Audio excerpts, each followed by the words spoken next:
presidente do Palmeiras era torcedora do Vasco. Ela não vai admitir, já desmentiu publicamente, eu posso assegurar que ela e toda a família são Cruz Maltino. Preciso falar também sobre a hipótese, a chance de Leila Pereira e José Roberto Lamáquia assumirem o Vasco da Gama. A prefeitura hoje autorizou o Vasco a vender o potencial construtivamente, que já estaria na casa dos 600 ou 650 milhões.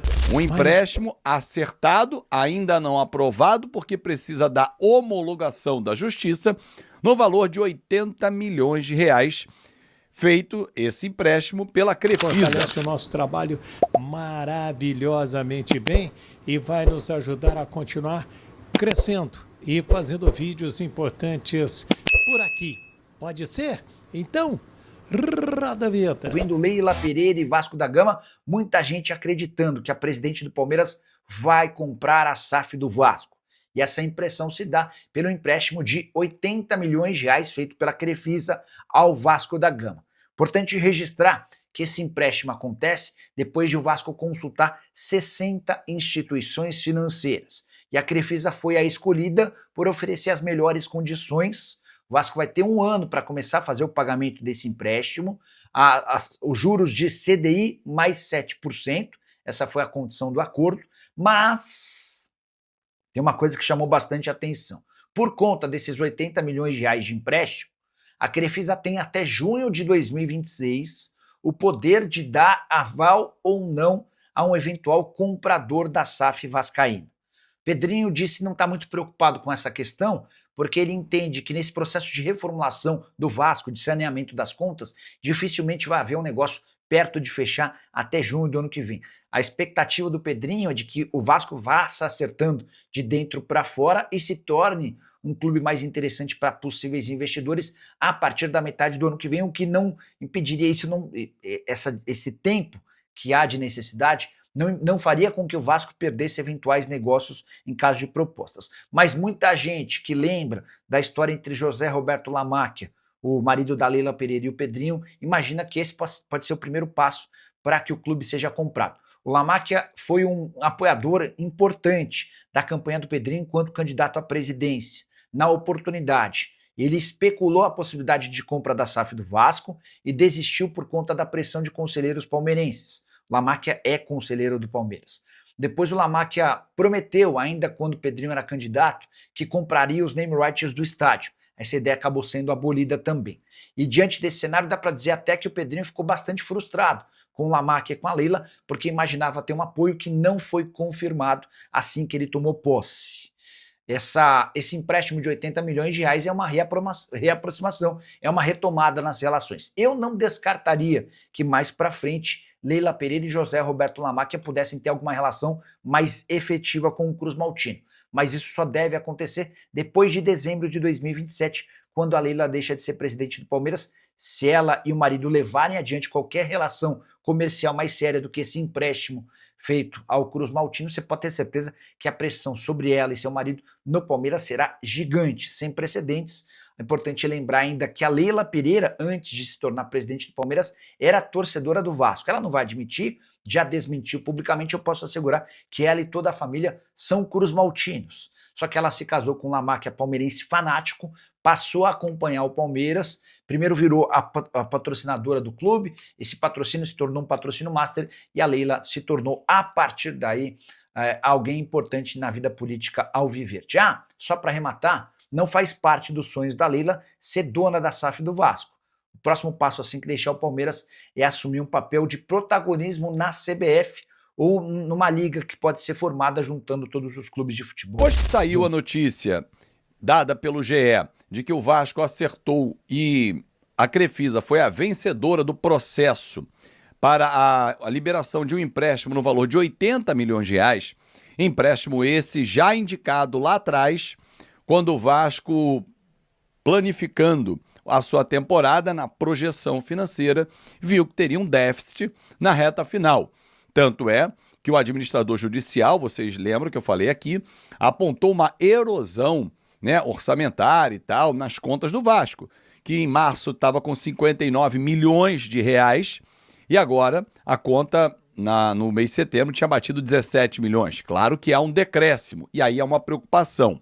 Ah, mas se o Vasco for campeão da Copa do Brasil, mas se o Vasco... Não tem mais. O se não entra em campo. Então, o que fez a diretoria? Buscou empresas que pudessem levantar esse recurso na ordem de 80 milhões de reais, com juros dentro de uma realidade, e o Vasco fez algumas negociações e a melhor apresentada foi da Crefisa. Cara, não vou nem entrar em teoria de conspiração. Ah, o Vasco perdeu o jogo pro Palmeiras porque vai ganhar 80... Não vai ganhar não, vai pagar. Então é empréstimo, não é doação.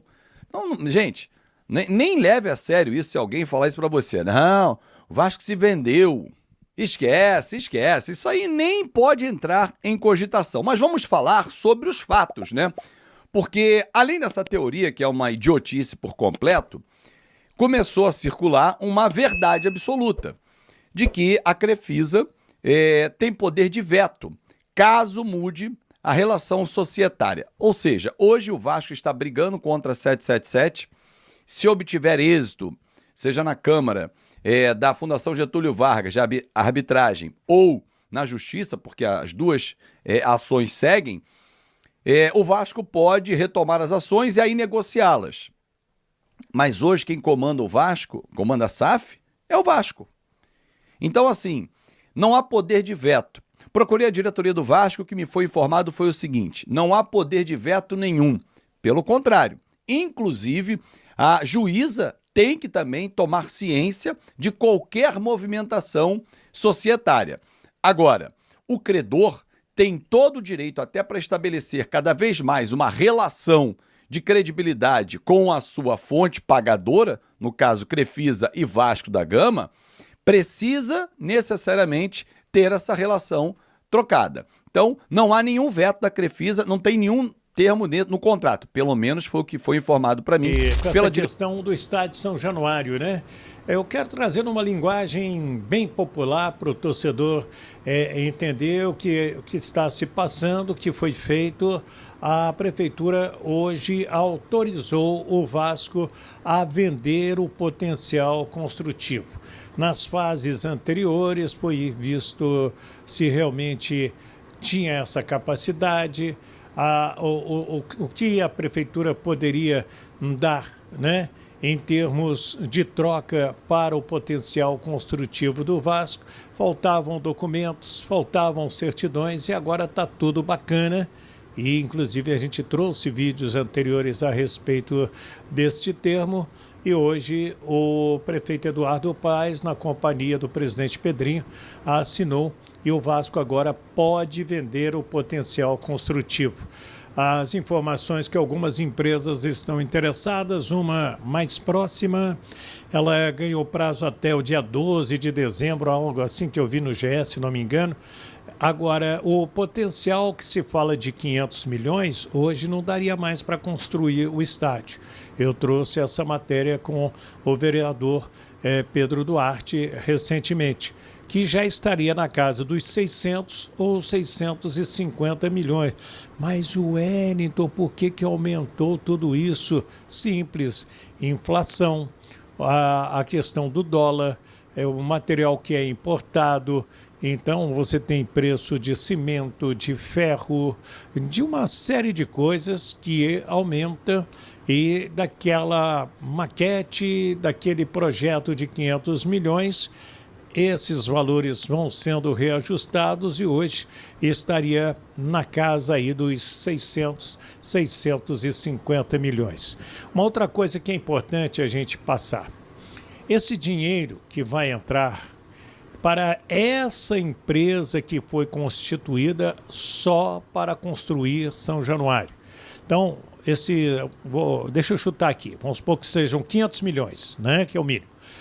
Esse dinheiro não vai misturar com o da televisão, com a renda do jogo, com a venda do jogador, não. Esse dinheiro vai para uma conta específica de São Januário, da reforma, da reconstrução, o termo que você quiser, fica à vontade para utilizar.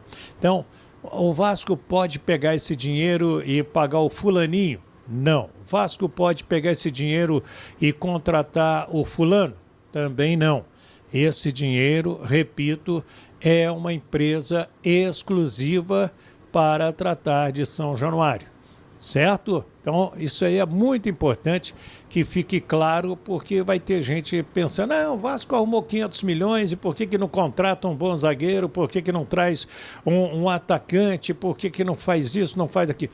Porque não pode, porque esse dinheiro é só para a obra lá de São Januário, perfeito? Esse é um ponto importante.